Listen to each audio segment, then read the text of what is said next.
My partner has been through a lot. We had been dating for 2 years and planning a life together when she was diagnosed with cancer. At the time she was in school for a dual graduate degree program and managed to finish it. Treatment was rough on her and she struggled a lot through it, and hasn't done well mentally dealing with the unfairness of it all. How different her body is after surgeries, and the fear of it coming back. All perfectly understandable, and I've been as supportive as I can throughout it all. Now all that said, she went into the graduate programs after we started dating, and one of the degrees was at a very expensive school for something that was only related and not required for the work she planned on doing, which would never pay very well. I questioned her about it gently at the time, but she was adamant about getting the expensive degree. It was her life. And we agreed it would be fine, because we could utilize public service loan forgiveness to pay off her debt that would total $100K. This was before cancer. I earn a considerable amount more than her. When we started dating I made 4x, and even with her degrees I make 3x what she does. I've always been happy to spend money on her. And after having moved in together over a year ago and proposing shortly after, I really went into the mindset of it being our money. When we moved in she was finishing her degrees and I covered 100% of our bills, including some tuition costs for an extra semester since she was slightly delayed by her treatment. This was totally fine because school was her job and she'd be able to contribute when she graduated, and even though I make much more, if we are both working full-time jobs it felt fair.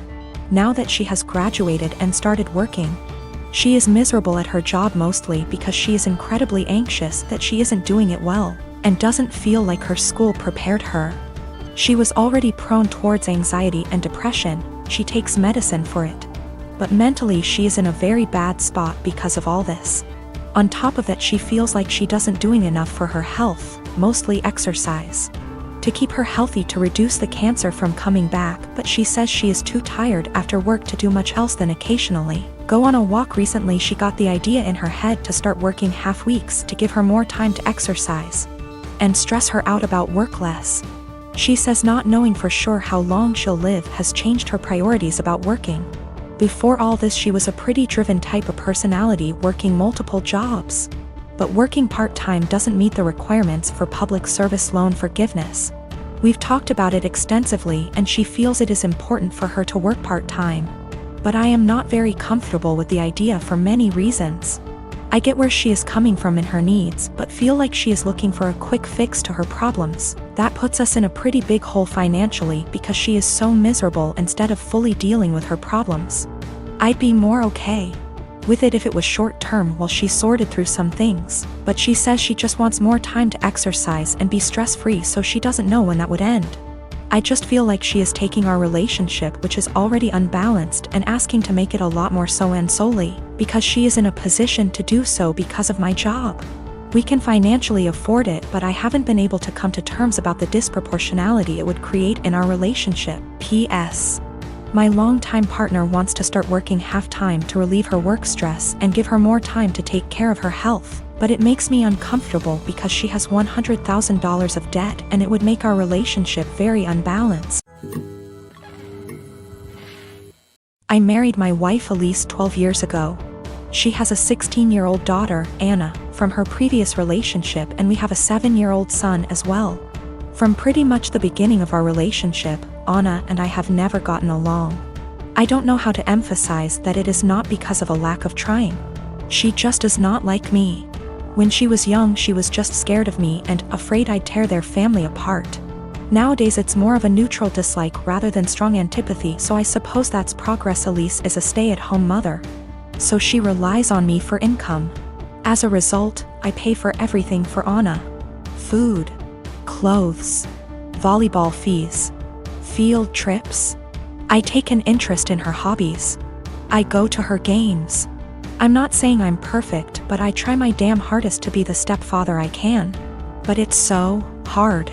Always giving me curt one-word responses. Always having to have an attitude. She does things to get a rise out of me. Staying out late reeking of booze. Always trying to sneak boys in. Typical rebellious stuff. But I always let her know I love her and I'm there for her in hopes of her shithead teenager phase pasts. The opposite is true for her biological father. She adores him. Can't tell you why. He never goes to her games, always makes excuses for why he doesn't want to see her. He forgot her birthday last month and she cried herself to sleep. Well anyways, Friday, I came to her room to check her phone and read her messages, not a permanent thing. But she's been caught sneaking out twice in the last month, so this is her punishment. I ask for the phone, she says no, I'm tired of you checking my shit, leave me alone. I tell her I'm not asking again and she goes just off already. You're not my real dad. You never have been. Stop acting like you can tell me what to do before getting up and slamming the door. Like I said guys, I'm tired. Tired of the blatant disrespect. Of being the verbal punching bag while still providing more for her than anyone else in her family. We haven't really talked since until this morning during breakfast. She asked if I could pay for her plane tickets so she could see her boyfriend cross-state. Like I said, her mom doesn't work and her dad is a POS, so I normally would be the one to cough up the money. Not this time. I responded, go ask your real dad. I could tell she was hurt. Tears swelled up from her face and she excused herself from the table.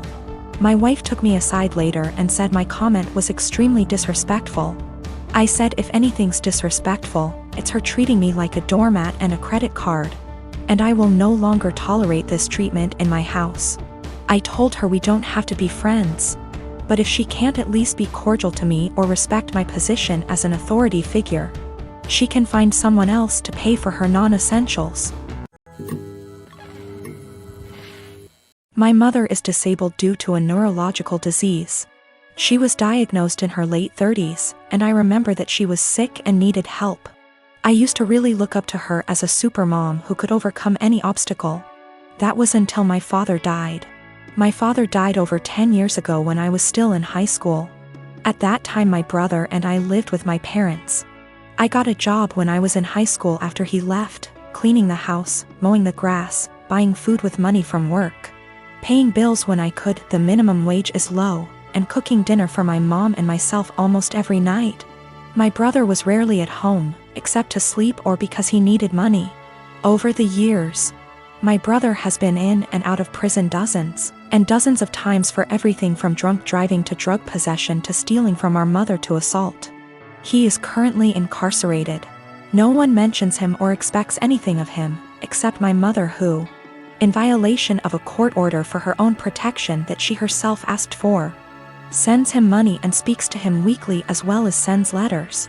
Back to my father's death, a 7-month bout with illness. Almost 2 years after my father's death, I graduated from high school and went to college out of state. I sent money to my mom when I was in college, and I distinctly remember, for example, using my scholarship I got in December to buy Christmas presents for my mom and brother, because I knew they wouldn't have anything if I won't buy. No one reciprocated, but I did not expect this. To be honest, I didn't care either until it became the norm over the next decade. That very Christmas, I was barely 18 years old. And I was collecting pennies to buy a cheap refrigerator after I returned home for the winter holidays with gifts. Only to realize that there was no food in the house. My brother, in a drug-fueled rage, tore down the Christmas tree I had bought and decorated and threatened to kill himself if I didn't give him the money because no one loved him, and that would prove that I cared. It is important to note that even during this time, my mother continued to let my brother, who became a criminal, back to the house. I'll try to skip my college and graduate years. But suffice it to say that I met my current husband and spent less and less time at home. When I was at home or when my husband and I were visiting, it was like this: clean my mom's house, buy mom food, cook for mom, take care of my mom. I was and remain very firm with my mother that I would not let my brother in my life as he threatened to kill me over the prescription cough syrup, threw me down the stairs and broke down the door to get to me. And some of the money I had at the time. I have no doubt that he will try to harm my child, my husband or me in order to get what he wants. He told me he would find me and he would teach me a lesson for his perception that I wronged him for not giving him money. And I have zero contact with him. I have blocked all numbers that have anything to do with him, including friends he calls from outside the prison. P.S. My mother let him take my number from her phone. I told my mom for years that I didn't want to have my brother in my life until he stopped using drugs for at least 1 year. To date, he is unable to do so. He stole tens of thousands of dollars from her. She always says she won't let him back into her house, but she eventually forgives him and the cycle repeats. The next year, when he was released again, she told me in no uncertain terms that he would not live with her, but admits that she keeps in touch, sends him money, and thinks it is the devil in him that makes him addicted. He will return. I offered to help my mom move closer to me since I live in many states. My husband and I even asked the realtor to come out and start the process of registering our house so we could find a house with space for my mom. My only stipulation was that she not drag my brother into my son's life. She categorically refused. She also refused to go to nursing homes, despite the fact that I went to her of my own free will and received excellent recommendations from her doctors. Now that she had surgery this week, my family is out of the slums. To be honest, I'm outraged by this. I had people who couldn't even send me a mutual Christmas card and told me that I was neglecting my mother, refusing to take time off from work and go to her place to take care of her. They don't care that I don't have days off and that I will most likely lose my job.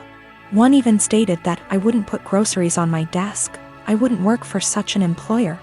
It's easy to say those words, but say it to my hungry baby. They said, "Who do you think took care of you as a baby?" And frankly, it hurts me. Sometimes you have to learn how to deal with life. You can't just ignore it, because getting on with life means losing your job. Walking away from my toddler in his growing up years and taking care of my mother, I guess. You can probably tell at this point that I'm fed up.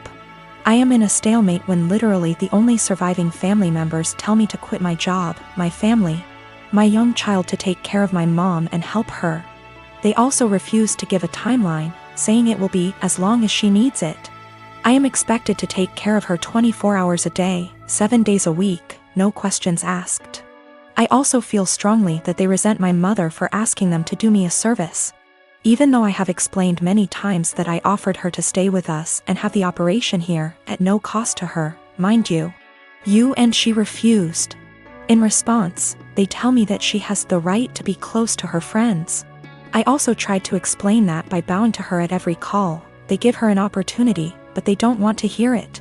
They don't seem to hear me when I try to explain that. For example, helping her get out of the physical therapy room a week and a half before her doctor's recommendation gives her an opportunity, and ultimately hurts her independence.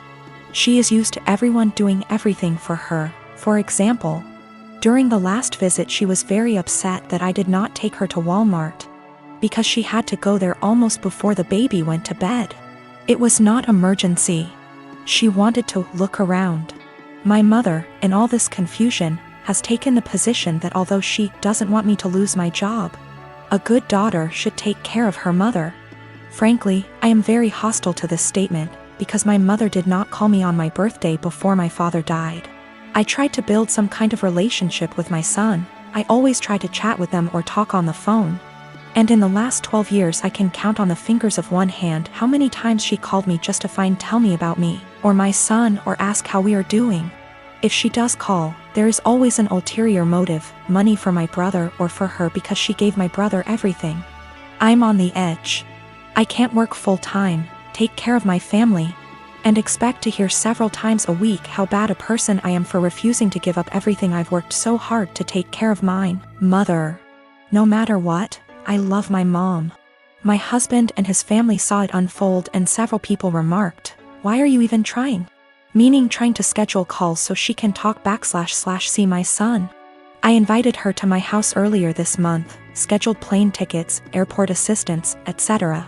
Just to watch her play on her phone or spend time playing with the dog instead of reading a book to my little one who just wanted her attention. Today, as if the last straw was needed, I called to check on her and she stated that she was going home against the doctor's orders because her dog needed her, because the dog was sick.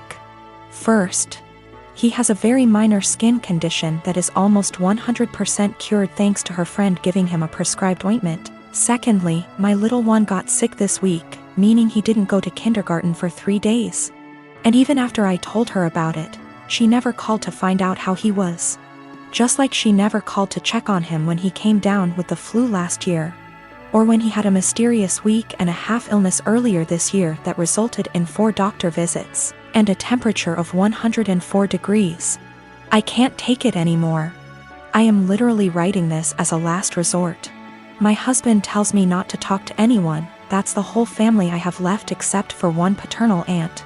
Because he sees me cry when hurtful comments and guilt come into play. He sees me trying to hide it from my child. But then I feel like I'm giving them what they want, right? Look at little Miss Potato, such a bad person and so inept at dealing with life, she just chose to ignore us all. But I can't defend myself all day in front of extended family members whom I've seen for over 10 years. And in some cases over 2 decades. Nothing I say will ever be good enough. I was told in no uncertain terms that I was a terrible person because I refused to leave my husband and young child and move across the county to take care of my mother. Postscript, I am not subject to the FMLA.